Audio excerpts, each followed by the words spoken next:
Assalamu hörmetli qarindoshlar. Sharq Turkiston surgundi hukumati televiziyasining xabarlar programmasini ko'rishinglarni qizg'in qarshi olamiz. Baş ministerimiz Salih Xudoyor Efendi 25 sentabr kuni Oxford birligining tashkilotidagi 21 asr urush jinoyati hayiti programmasiga qatnashib, Xitoyning Sharq Turkistonda yurgizayotgan irqiy qirg'inchiligiga qarata xalqaro jamiyat va hukumatlarning amaliy harakat qo'llanmaganligini, Sharq Turkiston surgundi hukumati va Sharq Turkiston Milliy Uyg'unish harakatining Xalqaro jinoiy ishlar sud mahkamasiga Xitoy katibaşlarının irqiy qirg'inchilik jinoyati ustidan sungan da'vosi.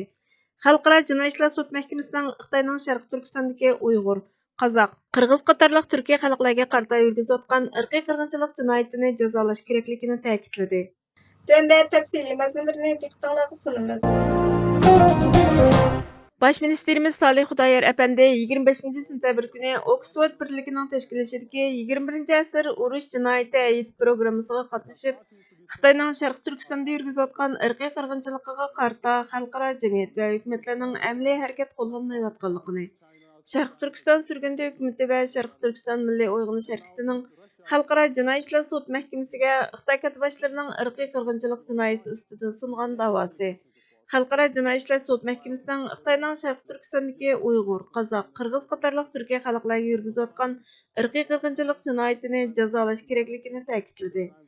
Tuanda suhbatning asosiy mazmunini diqqatingizga sunamiz. Riyosatchi inson haqlarini qo'g'dashning ham xalqaro ham davlat qonunida muqarrarligidan iborat bir zamonda yashayapmiz. Kelishimnomning tarafdorlari xiloflik qilishning oldingi safida. Masalan, Shimoliy Atlantik ahdi tashkilotining Afg'onistondagi urush jinoyati, Xitoyning Uyg'urlarga qaratgan inson haqlari dafsanchiligi, Rossiyaning Ukrainadagi jinoyati, 21-asrda urush jinoyati borgan sari ko'paydi. Rim nizomnomasi Xalqaro jinoiy ishlar sud mahkamasiga urush jinoyati, irqiy qirg'inchilik jinoyati, insoniyatga qarshi jinoyat, tajovuzchilik jinoyati qatorliq jinoyatlarga boshqarish tavalligi huquqini berdi. Xalqaro sud mahkamasi kuchli davlatlarga qarata qaror chiqarishni xohlamaydi. Biz bu orqa ko'rinishda xalqaroliq javobgarlikdan umid borliqlikni muzokara qilamiz. Har bir so'zlikchi o'zlarining kirish so'zini so'zlaydi. Ross apandidan boshlaymiz degandan keyin Ross apandi xalqaroliq adolat haqidagi tadqiqotini, ya'ni bu davrda boshlangan ahamiyatli natija xalqaro jinoiy ishlar sudi Yugoslaviya sudida yuqori darajalik amaldorlarni o'z ichiga olgan nurg'ulg'an kishilarning jinoyatini bekitdi. Rivandadagi irqiy qirg'inchilik jinoyatini bekitish ishida hozirgi prezident boshchiligidagi Vatanparvar frontning jinoyatini bekitish tamoman mag'lub bo'lgan bo'lsa-mu, Liberiyaning jinoyati bekitilgan sobiq prezidenti Charles Taylorga ulashilmadi. Qisman adolat tirishchanligi bo'ldi. Kambodja masalasi eng og'ir falokatga uchradi. Chunki Birlashgan Davlatlar Tashkiloti Hamsom hukumatining kontrol qilishiga qo'shildi. Xalqaro sudning g'alabasi raskabni qilganda kishini umidsizlantirdi. 20 yildan ortiq vaqtdan beri har bir deloda hamma narsa bor. Kichik delolardami boshqarish tavalligi bor. Chunki Suriya masalasida boshqarish tavalligi bo'lmadi. Xitoyda yuz berayotgan ishlarga qaratami boshqarish tavalligi bo'lmadi. Rossiya va Amerikaga nisbatan shundoq. Davlatlardagi jinoyatlarga qarata boshqarishda territoriyalik boshqarish tavalligiga ega bo'lib, uning boshqarish tavalligida cho'ng bir bo'shliq bor. Shundaqla u siyosiy qo'llashga erisholmaslikning dardini tortdi. Xalqaro jinoiy ishlar sud mahkamasining cheklanmasini to'liqlash uchun ba'zi tirishchanliklar bo'lsa, davlat sudi orqali universal boshqarish tavalligi qo'llanish. Ko'plizga German sudi Germaniyaga atalmish musofir sifatida kelgan insoniyatga qarshi jinoyat ishlagan Suriya askarlari va axborot xodimlarining jinoyatini bekitib, nazarband ostiga oldi. Yevropa hukumatlari universal boshqarish huquqini qo'llanmadi. Hozir Ukraina masalasida potensial bir burilish nuqtasi bor. 43 davlat da'voni xalqaro sudga sundi. Bir oy ilgari Birlashgan Davlatlar Tashkiloti kishilik huquq kengashida davlatlar bas-basda adolat talab qilib imzo atdi. Ukrainani qo'llab xalqaro sudga pul iona qildi. Baş teftiş Karimxon pulni rad qildi. Xalqaro jinoiy ishlar sud mahkamasi amerikaliklarni ayblayolmaydi, chunki Amerika kelishimga imzo qo'ymagan. Amerika xalqaro sudga tava rayonida urush jinoyati ishlagan deb qaraladi. Jazolanmasligi kerak. Burunqi xalqaro sudning baş teftishi Fatou Bensouda Amerikaning xalqaro sudning territoriya tavalligidagi davlat Afg'onistonda zulm qilganligini aytganda, Trumpning uni og'ir jazolaganligining sababimi bu. Baydenmi jazolanmadi. Garchi Rossiya xalqaro jinoiy ishlar sud mahkamasining territoriya tavalligidagi davlat bo'lmasa-mu, Bayden hukumati xalqaro sudning Rossiyaning Ukraina ishg'oliga qarshi tekshirish olib berish uchun imzo qo'ydi. Bu bir potensial chormi yoki Putinga besim qilish qilayligimi? Пәләстинге қарайдыған болсақ, Пәләстин Xalqaro Jinoiy ishlar sud mahkamasining kelishimnomasini imzolagan. İsrailiya imzalamagan. Netanyaxuni Janva ahdnomasining 49-moddasiga xiloflik qilib, urush jinoyati sodir qilgan deb qaralganda, bu da'vo nihoyat qulay bo'ladi. Ammo Amerika umumiy yig'inda qaysi davlat deb bekitilgan bo'lsa, shu davlat hisoblanadi deb Falastin davlatiga qarshi turib, xalqaro sudning taftish qilishiga norozilik bildirdi. İsrailiya Rim nizomnomasiga imzo qo'ymagan davlat bo'lg'achqa, xalqaro sudning territoriya tavalligidagi Falastinda jinoyat sodir qilishi butunlay munosabatsiz. Karimxon intayin tajribalik da'vo odami. U maksimum natijaga erishish uchun taftishni taraytidi. Bu butunlay adil qaror. U siyosiy qaror qilamdi yoki asosiga qarab hukm qilamdi. Afg'oniston masalasida biz o'tmishga emas, bundan keyingi ahvolga qaraymiz dedi. İsrailiya haqida nimalarni qildiganligini bilgili bo'lmaydi. Afrika sirtidagi muhim da'vo ustida ishlashni xohlaydi dedi. Sabi Apandi 21-asrdagi urush jinoyati, xalqaro adolat va javobgarlik haqida to'xtalib, "Men xalqaro sud haqida tajribaga ega emas. Men xalq sudida ishlagan. Xalq sudi navbatdagi ahvol uchun xizmat qiladi, chunki bu sistemda cho'ng bir bo'shliq bor. Xalqaro jinoiy ishlar sud mahkamasi cheklik kuchga ega. Birlashgan Davlatlar Tashkilotining Amerika, Xitoy, Rossiyadan iborat bu 3 cho'ng doimiy a'zo xalqaro sudning a'zosi emas. Xalqaro sudning boshqarish tavalligida emas. Bexatarlik yengishidagi da'volar xalqaro sudga yo'llanganda qonunlar, tajribalar xalqaro sudga tava davlatlarning xalqiga tatbiq qilinadi. Amerika, Rossiya va Xitoy xalqiga tatbiq qilinmaydi. Maqol tamsilda aytgandek, qonun kichiklarga ijro qilinadi, cho'nglarga ijro qilinmaydi. Shunga cho'ng bo'shliq shakllangan. Bu sistemda dunyoviy cho'ng shaxslar yo'q. Shuning uchun 1968-yildan boshlab xalq sudi qurilishga boshlangan bo'lib, qandoq vahshiyliklarning sodir bo'layotganligini xalqqa tushuntirish, guvohliklar, dalil isbotlar yig'ilib, suddagi jamoat fikrining natijasiga qarab chiqish munbiri qurildi. Rossiya sudi 2012-yildagi Eron sudi cho'ng ayblashlarni qo'lga keltirdi. Xitoy sudidagi masala intayin battar. Men ko'rgan eng qo'rqinchli ahvol siyosiy jinoyatchilarning organlarining setilishi edi. Bu jinoyat ustiga jinoyat bo'lib, Xitoy hukumati bundan sap foydaga erishdi. Bu ahvol 2003-yildan boshlab yillardan beri davomlashayotgan bo'lib, 2019-yili Xitoy sudi buningga hukm e'lon qildi. Ammo hech qanday inkos qaytarilmadi. Ular izchil organ atkazchiligini davomlashtirdi. Uyg'urlarning organlari Paris qo'ltiqidagi boy musulmon davlat insonlarga halol organ sifatida sotildi. Xitoy halol organ ishlab chiqardi. Qashqarda mulozimat mashinalari uchun kishilarning organlarini yig'ib oladigan doktorxonalarga boradigan yo'lda yeshil siziq bor. Xitoy sudidan keyin Uyg'ur sudi o'tgan yili 9-dekabrda Xitoyning qilmishlarini irqiy qirg'inchilik deb hukm qildi. Xalq sudining huquq masalasiga kelsak, u boshqa bir chora sunadi dedi va ba'zi xalq sudining qilgan xizmatlarini tunishtirdi. Bosh ministerimiz Salih Xudoyor apandidan xalqaro suddagi da'vosimizning ahvoli so'ralganda, Bosh ministerimiz Xalqaro sud mahkamasi Yugoslaviya urushida g'alaba qozongan. Xalqaro jinoiy ishlar sud mahkamasining huquq majburiyati irqiy qirg'inchilik, insoniyatga qarshi jinoyatlarga o'xshash jinoyatlarni tekshirish va jazolash. Xitoy Xinjiang deb atalgan Sharq Turkistonda Uyg'ur va boshqa turkiy xalqlarga hozir irqiy qirg'inchilik yurgizyapti. Uzun vaqtlardan beri biz xalqarodagi hukumat, organ va jamiyatni harakatga keltirilgan xalqqa qonun orqali adolat elib kelishning bir yo'lini topolmagan edik. 2019-yili noyabr va dekabrda Xalqaro jinoiy ishlar sud mahkamasi Myanmar va Bangladeshning Rohingya irqiy qirg'inchiligi haqida tekshirish boshlatdi. Bu jinoyat Myanmar hokimiyati tomonidan xalqaro sudning territoriya tavalligidagi Bangladeshda ishlangan. Sharq Turkistonda yuz berayotgani o'xshash bo'lmagan hukumatlar. Bo'lib, o'tgan hafta Yevropa parlamenti tasvirlagandek insoniyatga qarshi jinoyat, Uyg'ur sudi, boshqa parlamentlar tasvirlagandek irqiy qirg'inchilik. Rohingya xalqi bu da'voni qilish fursatiga erishgan yerda biz nimishqa buni qilolmaymiz deb o'yladik va bu ishga iroda qildik. Adolatga erishishga urindik.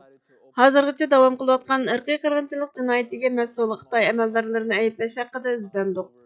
Qo'shni davlat Tojikiston Rim nizomnomasiga imzo qo'ygan davlat ham tasdiqlovchi. Yana biri Afg'oniston, yana biri Qirg'iziston. Ularmı imzo qo'ygan, ammo tasdiqlamagan. Tojikistondagi keng da'vo va yer osti tekshirishlar orqali biz shuningga erishdikki, Xitoy hukumati o'zining harbiy kuchini, vakolatchilarini, amonlik saqlash xodimlarini va Tojikiston hukumat xodimlarini ishga solib, 3000 Uyg'urni majburiy chegirdan qo'g'lab chiqargan, qochirgan. Keyin jazo lagerlari va turmalarga qamab, izdireksiz g'oyib qilib o'tgan. Qirg'izistonmi o'xshash shaklda chegirdan qo'g'lab chiqargan. Xitoy vakolatchilari Qirg'izistonga kelib, 4000 Uyg'urni majburiy qochirgan. Xalqaro sud Rohingya davosini hukumatlarning besimi ostida qabul qildi. Ukrainada yuz berayotgan ishlarga qarata hukumatlar xalqaro sudga besim qildi. Sabiy apandi aytgandek, insonlarning ta'sirining kuchi bor. Ya'ni xalq sudini tunish, dalil isbotlarni ko'rsatish. Reallikni aytganda hukumatlar harakatga o'tishi kerak. Hukumatlar, xalqaro organlar, inson haqlari kuzatish tashkiloti, xalqaro kechirim tashkilotiga o'xshash dunyoviy cho'ng o'rinlar xalqaro jinoiy ishlar sud mahkamasining tekshirish boshlatishi, javobgarlarni jazolash uchun besim qilishi lozim. Jinoyat javobgarlarini qonun bo'yicha jazolashdagi yo'l bu yerda qonun bor. Xalqaro sudning territoriya tavalludidagi davlatlarga jinoyatlarni bartaraf qilish huquqi bor.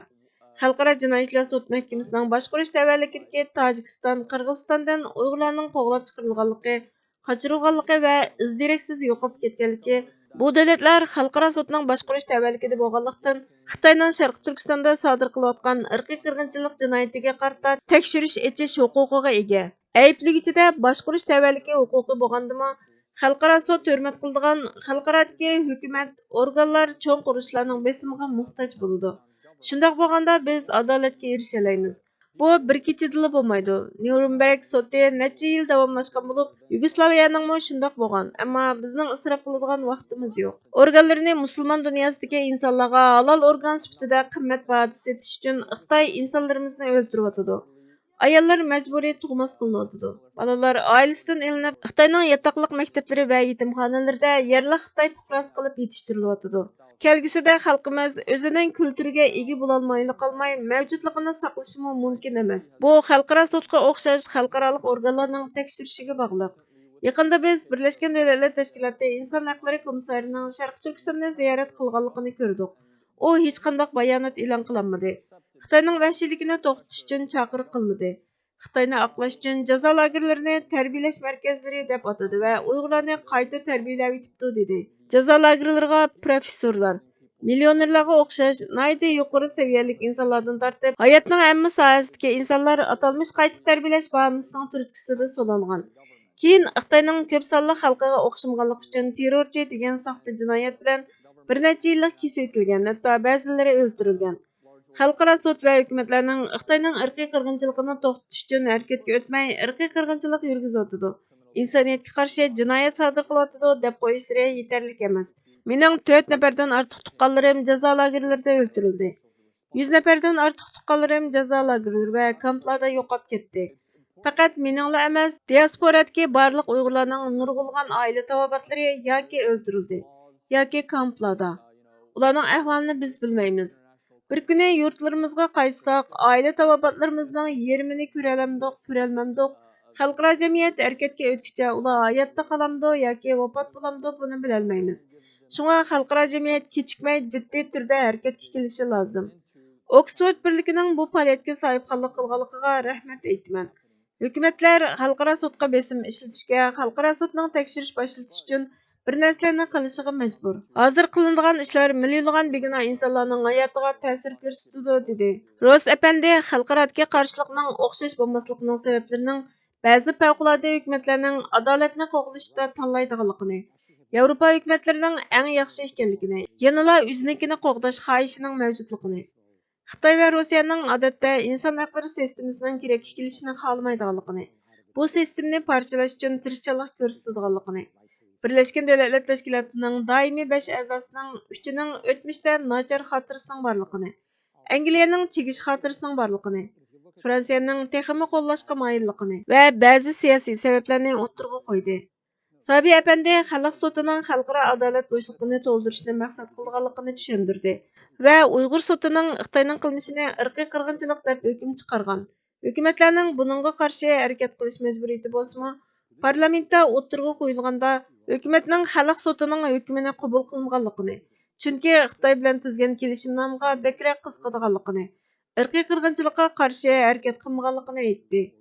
Baş ministerimizden ba'zi davlatlarning sukut qilgandimi, xalqaro sud harakatga o'tmagandimi, Amerikaga o'xshash ba'zi davlatlar va kishilik huquq qurilishlarining Xitoyning irqiy qirg'inchilik yurgizayotganligiga aloqador ovoz chiqarganligini, buningda siyosiy bir muddaning bor yo'qligi so'ralganda baş ministerimiz meningcha bizning masalamiz yetarli tilga ilinmadi.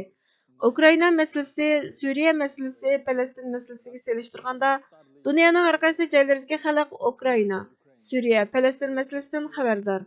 Ko'p sondagi insonlar Uyg'urlar duch kelgan vaziyatdan xabarsiz. Hukumatlar yetarlik ish qilmayotidi, faqat og'zining uchidan tilga oldi. Hukumatlar o'zlarining manfaatini ko'zlab, kelishimnomning qandoq bo'lishidan qat'iy nazar parda orqasida peshan o'rnida qo'llandi. Asosiy jihatdan hech bir ish qilinmadi. Irqiy qirg'inchilikni e'tirof qilgan g'arb davlatlari Birlashgan Davlatlar Tashkiloti irqiy qirg'inchilik ahdnomasiga imzo qo'ygan davlatlar bo'lib, ularning irqiy qirg'inchilik va boshqa vahshiyliklarning oldini olish, qo'g'dash va'dasi bor. Ammo ular va'dasini ishga oshirmadi. Har yili hukumatlar irqiy qirg'inchilikni xotirlash kunida dunyoning har qaysi joylaridan kelib, aslo qaytalanmasini takrorlaydi. Ammo qayta takrorlanmasin degan irqiy qirg'inchilik 21-asrda har kuni qaytalanadi. Hukumatlar buningga qarshi hech bir ish qilmayotidi. Mening shaxsiy fikrim, bu yerda texmi ko'p qilishga tegishli ish bor. Xalqaro organlar buni o'tirg'i qo'yishi, mas'uliyatni surishti qilishi, xalqaro sudni tekshirish etishga chaqiriq qilishi lozim. Chunki Birlashgan Davlatlar Tashkiloti tekshirish etishga chaqiriq qilishni xohlamasa, Uyg'ur sudi yetarlik bo'lmasa, Xalqaro jinoiy ishlar sud mahkamasi funksiyasini ado qilishni xohlamasa, millionlarcha inson qatl qilinsinmi, dedi. Ro'z apandi Sharq Turkistonda yuz berayotgan ishlarning haqiqatan qabih ekanligini, hukumatlarning iqtisodiy bog'lanish sababidan o'tirg'i qo'yishdan ansiraydiganligini, g'arbdagi davlatlarning bu masalani o'tirg'i qo'yganligini, Turkiya, Albaniya sirtidagi musulmon davlatlarning sukut qilganligini, Birlashgan Davlatlar Tashkiloti kishilik huquq kengashining Xitoyni ayblaydigan qaror chiqarmaganligini, Xitoyning buningga intayin ahamiyat beradiganligini, buning cho'ng bir farq yaratadiganligini, Birlashgan Davlatlar Tashkiloti ayblasa buning kuchli bo'ladiganligini, Amerikaning majburiy emgakdan ishlangan mallarning import qilishini cheklashni yo'lga qo'yib, yaxshi qilganligini, g'arbdagi boshqa davlatlarning buni yo'lga qo'yishi kerakligini, yana mushunga o'xshash nurg'ulg'an konkret ishlarni qilg'ili bo'ladiganligini, buni qilmaslikqa bir bahonaning yo'qligini, buning iqtisodiy urush yoki ofat xarakterli qarshilanish bo'lmasdan, balki qonunliqligini, qo'llanishchan iqtisodiy besim ekanligini aytdi. Sadi apandi xalq sutining xalqaro jamiyatning adolat sistemasiga qoldirgan bo'shliqini to'ldirishni maqsad qilganligini tushundirdi. Bosh ministerimiz meningcha ta'sir qilgan yeri nemish bo'lganligini yo'ritib berdi. Xitoyning vahshiyliklariga qarta ommaviy tunish shakllantirdi. Bu yerdagi umumiy masala harakatning qo'llanilmasligi. Bu yerda Uyg'ur majburiy emgakining oldini olish qonunini yo'lga qo'yishdek ma'lum harakatlarni qo'llanildi. Yüz minglarcha Uyg'urlar majburiy emgakka selinadi. Uyg'ur masalasi xalqaro jamiyatning Rossiyaning Ukraina ishg'oliga qarta inkos qaytarganiga o'xshash ta'sir ko'rsatilmadi. Mening oila tavobatlarim lagerlarda ko'pinchisi vafot bo'lgan bo'lishi mumkin. Millionlagan insonlar kamplarda va turmalarga qamaldi. Ular soqol qo'yganligi, aroq ichish va tamaki chekishni rad qilganligi, Xitoy xalqidan farqli bo'lganligi uchun terrorchi, oshqun degan yolg'on jinoyat bilan ayblandi. Buning sababi bu vahshiyliklarni to'xtatish uchun ahamiyatli bir harakat qo'llanilmadi. Ayblash kuchli bo'lgan taqdirdami, kishilarning azob-uqubat chekishining realligini o'zgartirmaydi, dedi. Dunyoviy vijdon uchun izchil shaxsiy yoki milliy manfaatni bir chetga qayirib qo'ygan hukumat, hatto siyosiy arboblarning bor yo'qligi so'ralganda, bosh ministerimiz Salih Xudoyor apandi Amerikadagi millat vakillari, Angliyadagi asabiy Nusrat G'aniga o'xshash shaxslar bor. Bizning mushundaq insonlarga ehtiyojimiz bor, ammo Angliya hukumati buni irqiy qirg'inchilik deb e'tirof qilmadi. Buni manfaatiga uyg'un deb qarmaydi. Davlatlar milliy manfaatining sirtida bir ish qilmadi deb javob berdi. Oxirida dunyodagi davlatlarning Uyg'urlar duch kelgan irqiy qirg'inchilikqa tutgan muomalasi, g'arb davlatlarining Xitoyni ayblagan bilan qarshi harakat qo'llanmaganligi, Falastin masalasida o'rtaq pozitsiya tutgan musulmon davlatlarning Uyg'urlar uchun ovoz chiqarmaganligi, hatto Pokistonning Xitoyni qo'llaganligi ta'kidlandi. O'zimizga ega chiqmasak va ko'ngil bermasak, hech kim bizga parvo qilmaydi. Hammamiz o'z iqtidorimiz va kollektiv millat bo'lish sifatimiz bilan vatanimizni ishg'oliyatchidan qutuldirish uchun va mustaqilligimizni asliga keltirish uchun izchil harakat qilishimiz kerak. Bizdan ilgida qo'rqayotgan dushmandan biz aslo qo'rqmasligimiz kerak. Biz cho'qim jasur bo'lishimiz kerak va paytni chang tutib, ishg'olchi Xitoyga qarshi izchil kurash qilishimiz kerak. Biz dunyoga shuni qayta ta'kidlashimiz kerakki, Sharq Turkistonning mustaqilligini asliga keltirish bizning bir millat sifatida mavjud bo'lib turishimizning birdan-bir yo'li. Allohning ruxsati bilan ajdodlarimizdek biz bu tarixiy dushmanni yengib, vatanimizdan qo'g'lab chiqarib, milliy izzat hurmatimizni, milliy vijdonimizni va milliy mustaqilligimizni asliga keltiramiz. Biz şununla işinişimiz gerek ve ümitsizlenmey, armay dalmay imkan kadar köreş kılışımız gerek. Biz çoğum kutulumuz. Şarkı Türkistan qaytadan müstakil buludu. Yaşasın Şarkı Türkistan. Salih Xudoyer. Hörmətli görürmənlər, xəbərlərimizdən kögün alaq üçün köp rəhmət. Kelər qıtımqı proqramımız görüşkəcə Allah'a amanet bolğaysızlar.